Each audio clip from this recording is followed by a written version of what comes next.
Selamat petang, salam sejahtera. Terima kasih kerana bersama dengan saya di Nazlin Unity Channel.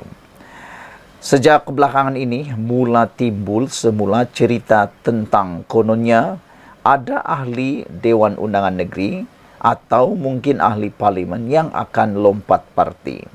Terdahulu atau terkini, ianya pula dikaitkan dengan kerajaan perpaduan yang ada di Pahang.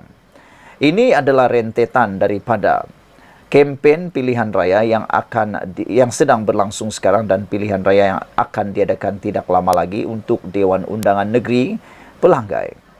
Namun demikian, kata-kata daripada Muhyiddin yang mengatakan bahawa kalau kemenangan di Pelanggai dimenangi oleh Perikatan Nasional, akan ada perubahan lagi kerajaan. Ini sudah biasa kita dengar, naratif yang biasa kita dengar.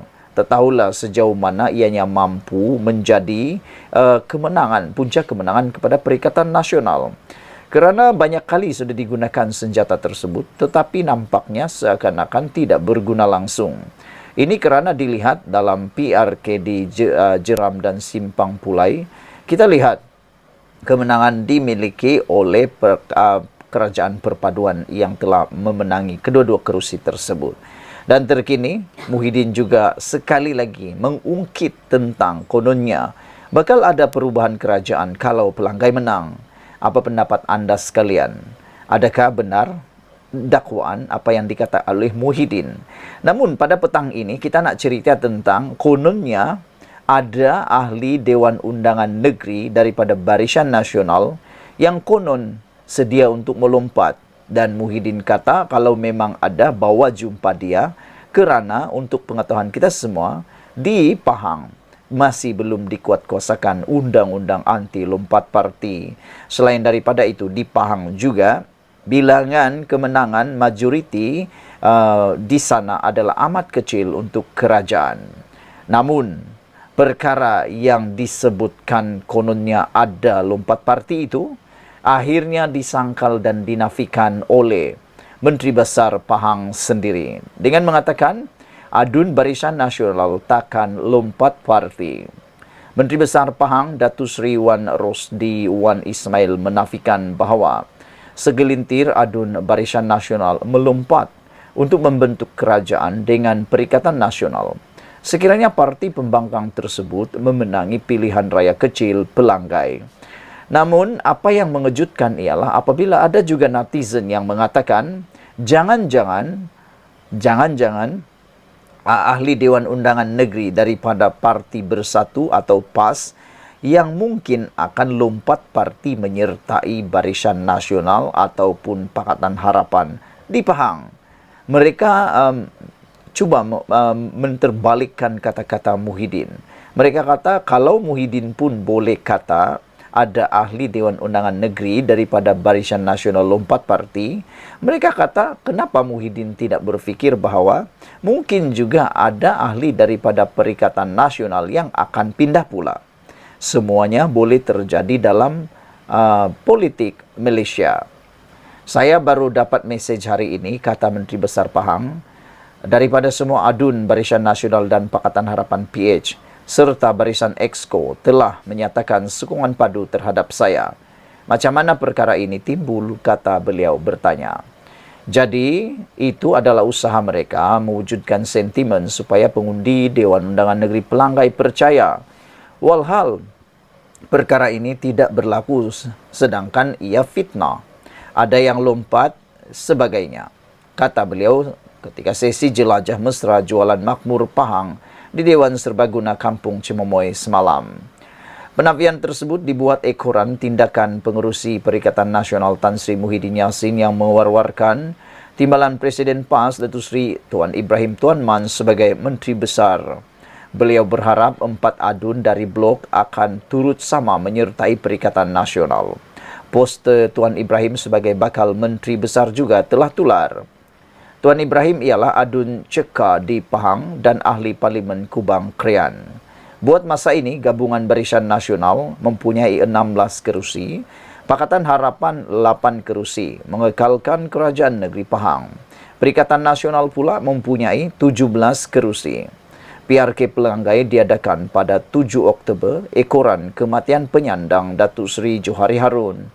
PRK ini menyaksikan pertandingan 3 penjuru di antara Datuk Amizar Abu Adam Barisan Nasional, Kasim Samad Perikatan Nasional dan calon bebas Hasli Helmi Zul Hasli.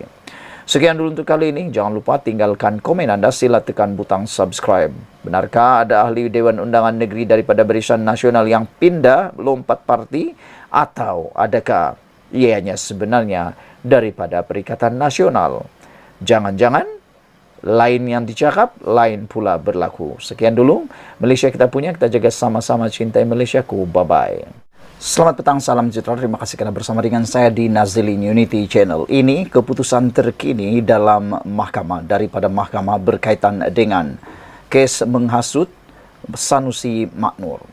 Saudara-saudara sekalian, semasa PRN 6 bulan negeri baru-baru ini, Sanusi telah pun didakwa ataupun telah dibawa ke mahkamah untuk beberapa kes. Yang paling besar sekali ialah membabitkan kes akta hasutan kerana menghina Sultan Selangor dan juga didakwa telah pun mempersoalkan dan menghina juga keputusan yang di Pertuan Agong. Hari ini keputusan daripada mahkamah turut mengaitkan Sanusi Maknur berkaitan dengan menghasut. Bicara kes Sanusi akan bermula pada 18 Januari tahun 2024. Mahkamah Seksyen Selayang hari ini menetapkan 12 hari bermula 18 Jun tahun depan untuk perbicaraan kes Menteri Besar Kedah Datuk Seri Muhammad Sanusi Maknur yang menghadapi 2 pertuduhan menghasut berhubung isu pelantikan Menteri Besar Selangor dan penubuhan kerajaan perpaduan dalam satu ceramah politik pada Julai lepas. Apabila isu ini keluar, netizen mula memberikan komen-komen tertentu. Antaranya mereka kata, Sanusi Maknur adalah antara menteri besar yang paling kerap sekali berkampung di mahkamah kerana begitu banyak kes beliau. Ada kes tuntutan saman, ada juga kes menghasut dan ya, apabila dikumpulkan semua kes-kes tersebut, bolehlah kata beliau boleh berkampung di mahkamah, kata netizen. Hakim Nur Rajiah Madzin menetapkan 18 dan 19 Januari serta 10 hari pada Februari untuk perbicaraan selepas timbalan pendakwa raya Datuk Masri Muhammad Daud memaklumkan kes itu melibatkan kepentingan awam. Saya mohon kes ini dibicarakan dalam masa terdekat pada Disember tahun ini dan lebih kurang 10 saksi pendakwaan akan dipanggil memberi keterangan, kata Masri. Peguam Awang Armada Jaya Awang Mahmud yang mewakili Muhammad Sanusi berkata, pihaknya mengakui kes anak guamnya adalah kes berprofil tinggi.